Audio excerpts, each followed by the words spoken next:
بسم الله الرحمن الرحيم، والصلاة والسلام على سيد المرسلين سيدنا محمد وعلى آله وصحبه ومن تبعه بإحسان إلى يوم الدين. إخوانا الكرام، السلام عليكم ورحمة الله تعالى وبركاته. أزول في اللون أيت ما يسمى، كنجدد معكم اللقاء مرة أخرى بحلقة جديدة كتخص أخبار نادي الوداد الرياضي. هذه الحلقة إخواني وأخواتي الكرام غادي نتكلموا على بعض النقاط، من بينها التشكيل الرسمي اللي يقدر يلعب به محمد أمين بن هاشم المباراة ديال غدا إن شاء الله ضد عزام التنزاني. ولو صراحة صعيب اليوم باش تجيب تشكيل رسمي ديال الوداد الرياضي. مزيان أن يكون عندنا بزاف ديال اللعابة، غادي نحتاجوا لاعبين كلهم يكونوا في الفورما، يعني ما غاديش نقولوا 100%، ولكن غنقولوا على الأقل يكونوا فايتين لا موين باش ان شاء الله نجراو بهم لي ماتش اللي غيكونوا عندنا غدا ديال البطوله. على اي حال، قبل ما نبداو صراحه كاين هناك واحد النضج عند الجماهير ديال نادي الوداد الرياضي. حنا غاديين وحنا بدينا كنشوفوا واحد النضج عند الجماهير ديال نادي الوداد الرياضي، ربما بدا من الفتره ديال المكونه، ولو ان هذاك النضج رجع علينا رجع علينا بالسلبيات، لان ذاك الدعم لا مشروط لمكونه الجنوب افريقي وعدد المباريات اللي كان كيبقى يبدل فيهم ويغير وكيضيعوا لنا لي بوين، وصدقنا في الاخر ما مشاركينش في عصبة الابطال الافريقيه، وعلى يعني على والو كنا ما نقدروش نشاركوا حتى في كاس الكونفدراليه الافريقيه لولا الالطاف والتحاق محمد امين بن هاشم بالوداد الرياضي اللي خلى الفريق يفوز بثلاثه ديال المباريات الاخيره، وبذلك امنا الصف اللي يخولنا اننا نشاركوا في كاس الكونفدراليه الافريقيه. ف كنشوف مثلا بعض الانتقادات للمدرب محمد امين بن هاشم من بعض الوداديين، ولكن الانتقادات ما وصلتش لحد المطالبه بالاقاله او التخلص من المدرب، بل شفنا بعض الصفحات كيحاولوا يروجوا لهذه المساله ديال اقاله محمد امين بن هاشم او التخلص منه او البحث عن مدرب اخر. ولكن كتشوف بعض الجماهير ولو انهم كينتقدوا محمد امين بن هاشم، ولكن كيقول لك لا، محمد امين بن هاشم ما يمكنش غادي نجريو عليه، حنا كننتقدوا باش ننتقدوا باش يكون التصحيح باش نشوفوا احسن.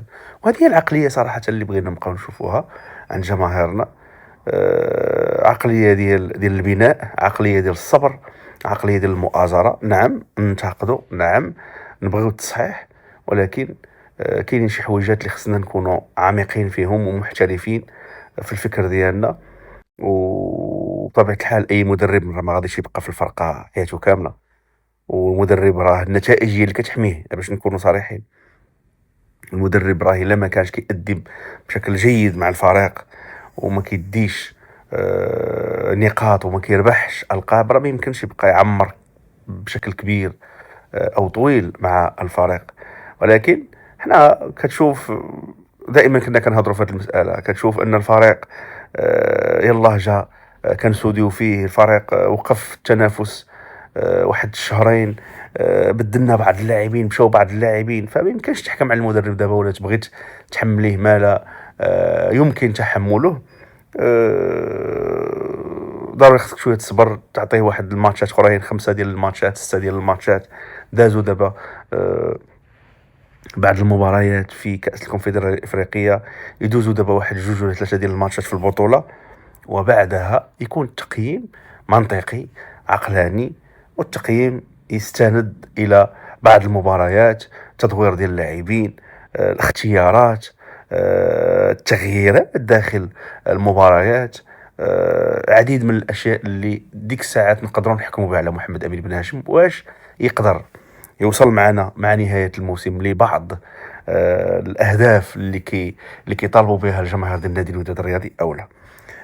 هذا كان من جهه. من جهه اخرى، هشام يتمنى قرر انه يدعم دعم مالي دسم على ما سمعنا لفريق الرديف ديال الوداد الرياضي بقياده ابن الفريق عبد اللطيف نصير، من اجل التحفيز ديال اللاعبين والمدرب على مواصله تصدر دوري الهواة. قبل المواجهة ديال اليوم اللي غادا تكون أمام المطارد الأول اتحاد المحمدية. حنا بغينا هاد ولو أنني شخصيا صراحة هاد القضية ديال الدعم المالي لبعض الفئات السنية ولا الفريق الأول، أنا هاد المسألة هادي ما كنآمنش بها. كنآمن بالعمل الاحترافي. اللاعبة خصهم يتخلصوا في وقتهم، ياخذوا لي بريم ديالهم في وقتهم، يكون واحد التعامل احترافي معاهم على جميع الأصعدة. البنية التحتية تكون مزيانة. أما مباراة نعطيوهم فلوس لأنها مباراة مهمة، أنا بالنسبة لي واخا هكاك ما كتعجبنيش. ولا مثلا يجي الديربي نبغيو نعطيو اللعابة الفلوس، ولا يجي الكلاسيكو نبغيو نعطيو اللعابة الفلوس، ولا مثلا في الآخر ديال البطولة نبغيو نعطيو اللعابة الفلوس. لا، اللاعب راه كيتخلص، راه خصو يشد كيتخلص باش يلعب، باش يربح، باش ياخذ لي بوان، باش ياخذ الألقاب. راه أول واحد معني بالألقاب وبالماراس يكون مزيان راه هو اللاعب. ملي كتفوز راه كتاخذ اصلا لي بريم وكتاخذ المسائل. سي فري، هذه ثقافه عندنا حنا في كره القدم المغربيه. كتلقى الرؤساء والادارات كيحاولوا انهم يحفزوا في المباريات الكبيره، ولكن على اي حال انا بالنسبه لي ماشي عيب، ولكن خصنا نكونوا احترافيين كذلك في التعاطي مع التسيير داخل نادي الوداد الرياضي، وتولي عندنا واحد العقليه جايه من الصغر، من الفئات السنيه. نتهلاو في اللاعبين ديالنا على جميع الاصعده، وكنعرفوا غير عقليه الفوز، ماشي تا تجي واحد المباراه معينه عاد باش نبغيو نفوزوا بها. خصنا نفوزوا بجميع المباريات، ولو تكون مباراه حبيه خصنا نحاولوا اننا نفوزوا بها. ولكن على اي حال الاداره مشكوره لمحاوله دعم بعض الاطر اللي كيشتغلوا في الخفاء وكيشتغلوا في العلن، بحال نصير اللي كنتمنوا ليه مستقبل زاهر ان شاء الله، ولما لا نشوفوه واحد من الأطر الوطنية اللي تألق كذلك في سماء كرة القدم المغربية. بطبيعة الحال لما لا يستفد منه الوداد الرياضي إن شاء الله مستقبلا.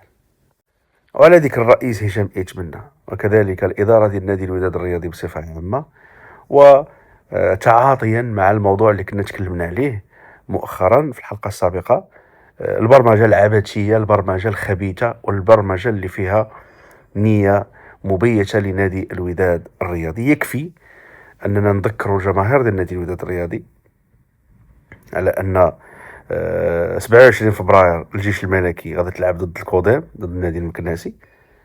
نهار الحد الوداد الرياضي غادي يلعب، الحد 1 مارس غيلعب الوداد الرياضي ضد نهضة بركان. والأربعاء 4 مارس يعني بعد 3 ديال الأيام، أو نقدروا نقولوا غير يومين من المباراة ديال بركان، الوداد الرياضي غادي يلعب ضد الجيش الملكي. مع العلم ان الجيش الملكي غادي يكون مرتاح في ديك الفتره ما بين 27 حتى 4 مارس، بمعنى ان الجيش الملكي عنده افضليه انه يبريباري مزيان ويلعب معك بواحد يعني بواحد الاريحيه، خصوصا على مستوى الاجهاد البدني ديال اللاعبين ديالو. الجيش الملكي قبل لما الوداد الرياضي كان كيلعب في كأس الكونفدرالية الإفريقية رفض أنه يواجه الوداد الرياضي بعد المباراة ديال الأهلي. البرمجة عن طريق رئيسها أو المكلف بكل شيء في العصبة. نورمالمون حنا كنعرفوا الرئيس، وخصنا نعرفوا كذلك أشخاص آخرون في العصبة اللي ما كنعرفوهمش، كنسمعوا فقط على الرئيس بن القشور، المكلف بكل بالطائرة والنازلة في العصبة. البرمجة كافأت نادي الجيش الملكي أنهم ريحوه قبل من المباراة ديال الكلاسيكو ضد الوداد الرياضي 4 ديال الأيام، في حين الوداد الرياضي يعني غيلعب مباراة ضد بركان، وغيجي مباشرة كذلك يلعب مباراة ضد الجيش الملكي. قس عليها الانذارات وربما بعض الاوراق اللي يقدروا يديرونجيو المدرب بالنسبه للتشكيل، قيس عليها الاجهاد البدني، قيس عليها اشياء اخرى. والغريب ان الاداره ديالنا ناعسه وساكته، واليوم حنا باقيين كنتسناو فقط شي اشاره من الاداره ديالنا، شي خروج اعلامي كيف ما ولفونا انهم كيديروا خرجات اعلاميه في بعض المواقع.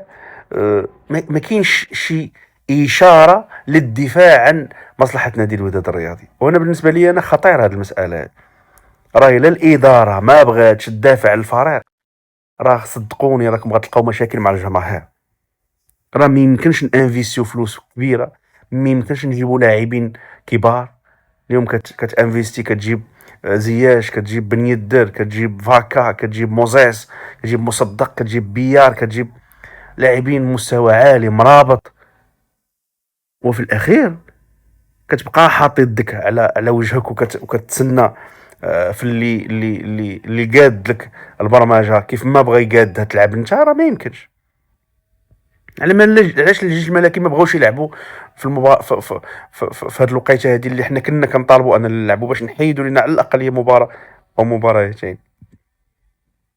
علاش الجيش الملكي رفضت انها تلعب ورغم ذلك كتكافئها وكتعطيها تريح 4 ايام قبل منك انت شنو علاش زعما علاش؟ واش هما حيت هما زعما كيرفضوا الجماهير ديالهم كيديروا البلباله؟ حنا صافي تجيو زعما تاخذوا لنا حقنا. راه ما يمكنش بتاتا اننا نستسلموا لهذه القرارات المستفزه واللي كتمر مرور الكرام، وفي الاخر يجي الرئيس ولا اي شخص اخر يبدا يدير لنا في الهضره الملاوطه والهضره اللي ما عندها لا اساس لا جود. يتكلم لنا على اشياء اخرى. اليوم الا كان الرئيس يخرج وعزيز عليه الخرجات الاعلاميه، راه خاصو دابا يخرج يهضر لنا على سميتو. راه ما يمكنش اليوم، راه اليوم الا داروا لك بحال هكا شنو غيديروا لك في نهايه الموسم؟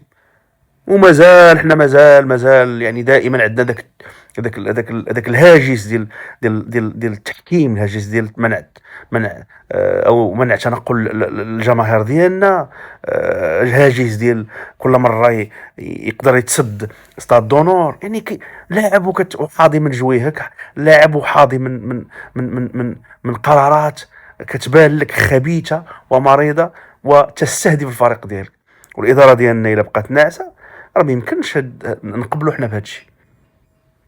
اداره الا تم الدعم ديالها، حنا لحدود الساعه حنا شحال من حاجه تنشكروا الاداره عليها، تنشكروا المدرب تندعموا كذا، ولكن راه ما كنتوش كتدافعوا على الفرقه راه ما يمكنش غادي نتسامحوا معاكم وما يمكنش ندوزوها لكم.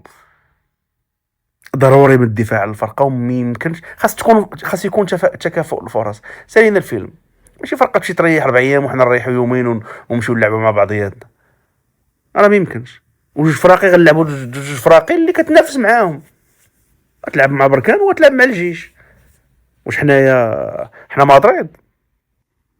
حنا عندنا فريق وكنتمناو اننا ندوزوا هذه المرحله هذه، نربحوا بركان ونربحوا الجيش ونامنوا المستقبل ديال النقاط في اطار يعني نبغيو نفوزوا بالبطوله مع نهايه الموسم.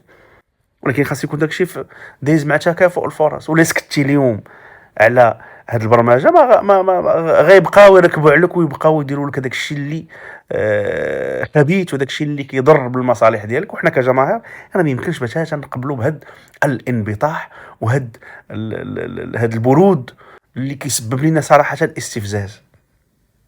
والصراحه ما فهمتش انايا ملي كيتسلطوا علينا هاد المسؤولين الناصري، رغم انه كان مدرب، كان عفوا رئيس في المستوى، ولكن حتى هو ما كانش كيدافع على المصلحه ديال الفريق.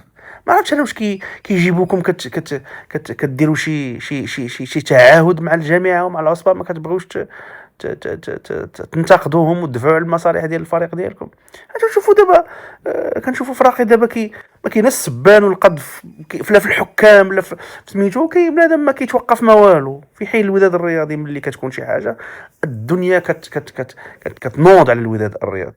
ولكن حنا كجماهير راه ما غاديش نتفكوا معكم وما غاديش نسامحوا لاي واحد فرط في حق ديال نادي الوداد الرياضي ومصلحه نادي الوداد الرياضي، خصوصا اننا عانينا في هذه المواسم الاربعه الاخيره من اخطاء تحكيميه قاتله، من اغلاق الملعب الكبير ديال الدار البيضاء، من برمجه مريضه، من انك حتى تحتج ما كيخليوكش تحتج. حنا راه المدرب مكوينه كان غير احتج على داك الحجر وداك الشيء اللي كان تكرفصوا عليه الجماهير ديال الجيش الملكي في الكلاسيكو. كانت العصبه قالت لك لا ما خصكمش تهضروا بتاتا. والعالم كامل شاف داك الحجر وشاف داك فنتمنى أن يستفيق هشام إيتمنى ومن معه بإدارة نادي الوداد الرياضي. المحور الأخير في هذه الحلقة إخواني وأخواتي الكرام غادي نتكلموا على التشكيل المحتمل اللي يقدر يلعب به محمد أمين بن هاشم المباراة ديال غدين إن شاء الله ضد عزام التنزاني. كما قلت التشكيل إخواني وأخواتي الكرام أصبح صعب صراحة في ظل الوفرة ديال اللاعبين، وتبارك الله لاعبين واحد ينسك في الآخر. اللي كتشوف مثلا المباراة الأخيرة مصدق لما دخل لعب مباراة ديالو رسميا الأولى مع الوداد الرياضي تبارك الله كيفاش خرج مباراة توب. بيار كيفاش دخل تا هو الميليو تيران تبارك الله أول مباراة ليه كيبان لك السيد واجد. ف فاكا كذلك.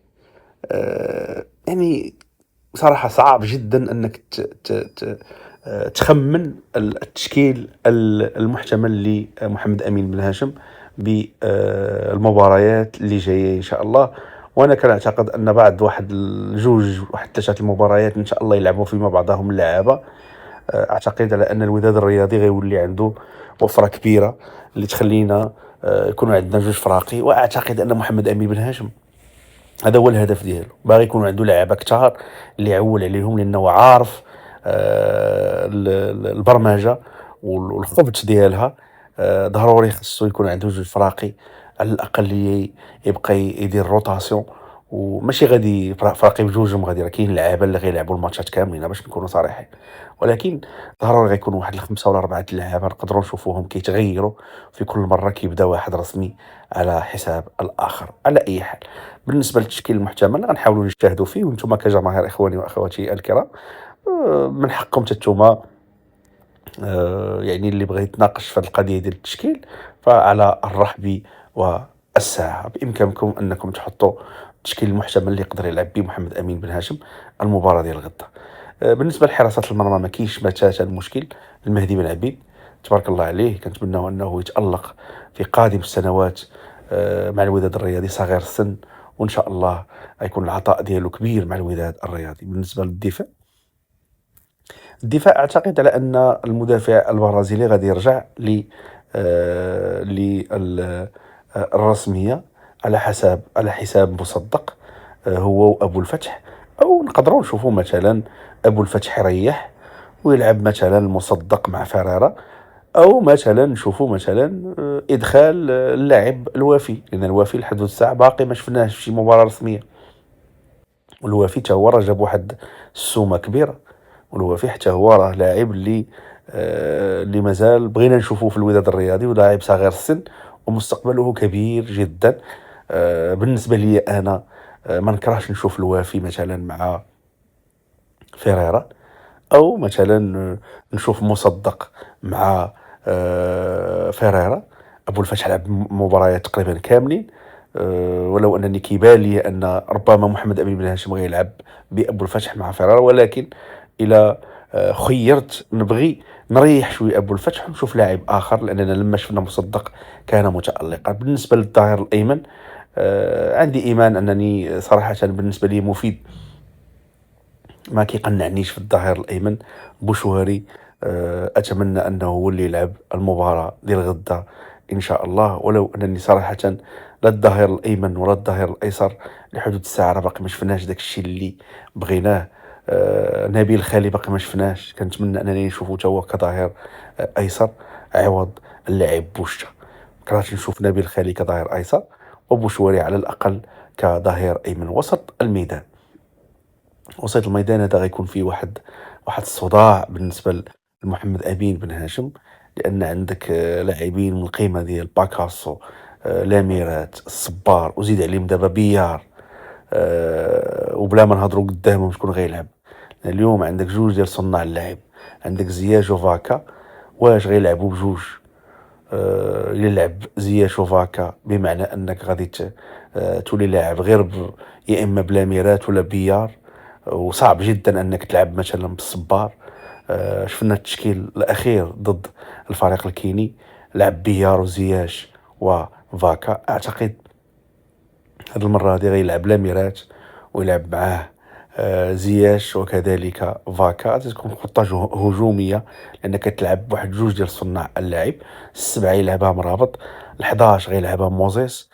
وبالنسبة ليا الهجوم مازال غادي يقدر يلعبها النوري كرقم 9 بالنسبة للوداد الرياضي، مع الاعتماد على وسام بن يدر في الشوط الثاني. ومازال نقدروا نشوفوا مثلا المدرب يبغي يغامر بوسام بن يدر كلاعب مهاجم عوض اللاعب حمزة الهنوري. وفي الشوط الثاني نقدروا نشوفوا مثلا بعد خروج مرابط، ولو ان بعد خروج مرابط كاين هناك احتماليه ديال ان ناسي يدخل، لان ناسي قام بمباراه واللي حط لاسيست ديال البيت اللي تسجل في المباراه الاخيره ضد الفريق الكيني. واش يخرج مرابط ويلعب في بلاصتو زياش كجناح ويدخل الصبار او باكاس ويعطيهم تا هما دقائق لعب في الشوط الثاني. لذلك انا صراحه صعب جدا التنبؤ بالتشكيل المحتمل ديال محمد امين بن هاشم، ولكن كتبان لي الامور غادا تقدر تكون بحال هكا: بن عبيد، ابو الفتح، فيريرا، او فيريرا ومصدق، او فيريرا والوافي. انا بالنسبه لي دو كاملين يقدروا يتجربوا، لان عزام التنزاني ولو انه كينافس حتى هو باش يدوز للدور الموالي، ولكن لا اعتقد انهم غاديين يقواو على الصخب الجماهيري ديال الوداد الرياضي، وكذلك اللاعبين ديالنا اللي غيكونوا مدعومين بالجماهير في ستاد دونور. وسط الميدان كما قلت نقدروا نشوفوا لاميرات، كذلك زياش وفاكا، بوشواري كظهير ايمن، خالي كظهير ايسر، السبعة يلعبها مرابط، 11 يلعبها موزيس، والتسعود يلعبها الهنوري. على أي حال، كما قلت صعب جدا يعني التخمين في التشكيل المحتمل، ولكن كنحاولوا فقط نجتهدوا.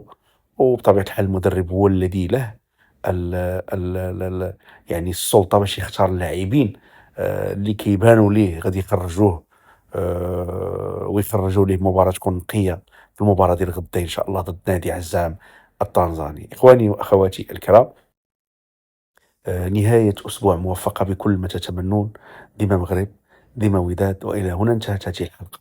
والسلام عليكم ورحمة الله تعالى وبركاته.